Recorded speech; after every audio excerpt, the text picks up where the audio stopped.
السلام علیکم ورحمۃ اللہ تعالی وبرکاتہ۔ ایک شخص کا سوال یہ ہے کہ نماز پڑھنے کے بعد مصلی کا کونا موڑ دینا یا لپیٹ دینا کیسا ہے؟ بہت اچھا سوال ہے، کیونکہ اس کے متعلق بہت سارے لوگوں کا خیال یہ ہے کہ اگر کونے کو نہ موڑا جائے تو اس پر شیطان نماز پڑھتے ہیں۔ تو آج کے اس ویڈیو میں انشاءاللہ اس مسئلے کو قرآن و حدیث کی روشنی میں سمجھنے کی کوشش کریں گے۔ آپ سے گزارش ہے کہ آپ اس ویڈیو کو آخر تک ضرور دیکھیں تاکہ پورا مسئلہ آپ کو اچھی طریقے سے سمجھ میں آ جائے۔ تو جو سوال کیا گیا کہ نماز پڑھنے کے بعد مصلی کا کونا موڑنا کیسا ہے؟ دیکھیں، نماز پڑھنے کے بعد مصلی کو پورا ہی لپیٹ دینا یہ اچھا ہے۔ مثال کے طور پر مصلی کو بچھا کر ہم نے نماز پڑھی اور جب نماز سے فارغ ہوئے تو اس وقت پورے مصلی کو لپیٹ دیں، لیکن یہ خیال کرنا کہ مصلی کو اگر نہیں موڑا تو شیطان اس پر نماز پڑھے گا، یہ بات بالکل غلط ہے۔ اس کی کوئی حقیقت نہیں ہے، اور خاص کر عورتوں میں یہ بات زیادہ مشہور ہے کہ اگر نماز پڑھنے کے بعد مصلی کو آپ نے نہیں موڑا یا نہیں لپیٹا تو شیطان اس پر نماز پڑھے گا۔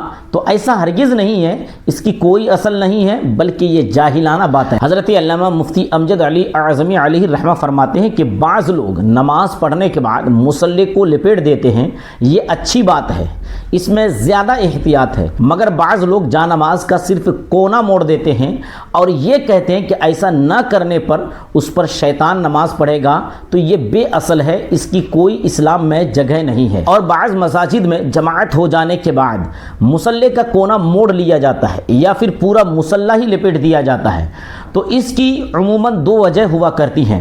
نمبر ایک، ایسا اس لیے کیا جاتا ہے تاکہ دوسرے لوگ جب نماز پڑھنے کے لیے آئے تو انہیں معلوم ہو جائے کہ یہاں پر جماعت ہو چکی ہے، اب وہ اپنی الگ جماعت قائم کر لیں یا پھر تنہا نماز پڑھ لیں۔ نمبر دو، کچھ مساجد ایسی ہوتی ہیں جہاں پر کبوتر اور دوسرے پرندے گھونسلہ بنا لیتے ہیں اور بار بار وہ مسجد میں آتے جاتے ہیں۔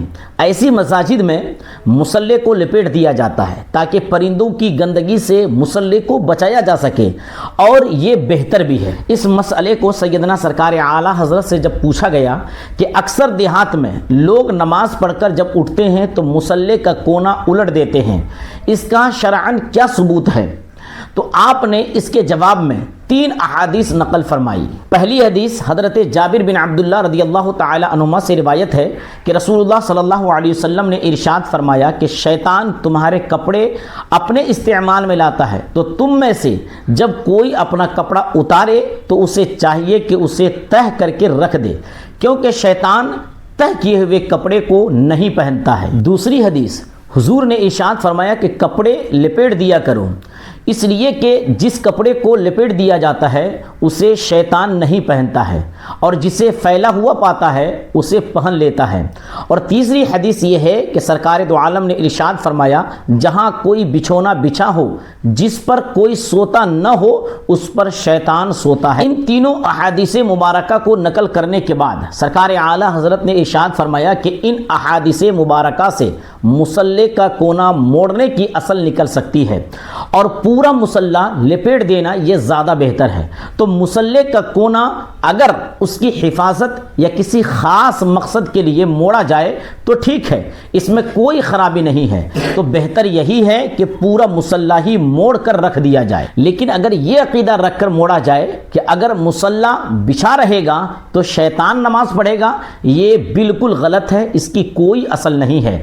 حوالے کے طور پر حضور صدر الشریعہ بدر الطریقہ علیہ الرحمہ ارشاد فرماتے ہیں کہ نماز پڑھنے کے بعد مصلی کو لپیٹ کر رکھ دیتے ہیں، یہ اچھی بات ہے، اس میں زیادہ احتیاط ہے۔ مگر بعض لوگ جانماز کا صرف کونا لوٹ دیتے ہیں اور یہ کہتے ہیں کہ ایسا نہ کرنے میں اس پر شیطان نماز پڑھے گا، یہ بے اصل ہے۔ حوالہ بہار شریعت جلد 3 حصہ 16 صفحہ نمبر 499۔ تو امید ہے کہ آپ کو آج کا یہ مسئلہ اچھی طریقے سے سمجھ میں آ گیا ہوگا۔ تو کمنٹس میں ضرور بتائیں کہ آپ کو آج کی یہ جانکاری کیسی لگی۔ اگر آپ کو یہ جانکاری اچھی لگی ہو تو اپنے دوستوں احباب تک ضرور شیئر کریں، اور اگر ابھی تک آپ نے ہمارے چینل کو سبسکرائب نہ کیا ہو تو سبسکرائب بھی ضرور کر لیں تاکہ مزید اسلامی مسائل کی مستند جانکاری حاصل کر سکیں۔ السلام علیکم ورحمۃ اللہ تعالی وبرکاتہ۔